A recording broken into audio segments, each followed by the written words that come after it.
गद्दार यूट्यूबर ज्योती मल्होत्राचं पाकिस्तान प्रेम समोर। ज्योतीला पाकिस्तानी व्यक्तीशी करायचं होतं लग्न। आयएसआय अधिकाऱ्याला लग्नासाठी मदत करण्याची विनंती। मुंबई महानगरपालिकेवर महायुतीचीच सत्ता येईल आशिष शेलार यांनी व्यक्त केला विश्वास।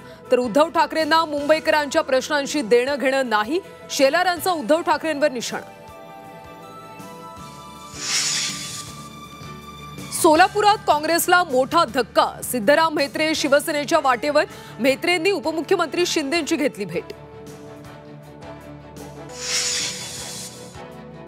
सातारा जिल्हाधिकारी कार्यालयाला धमकीचा मेल। जिल्हाधिकारी कार्यालय बॉम्बनं उडवायची धमकी। सातारा पोलीस घटनास्थळी दाखल।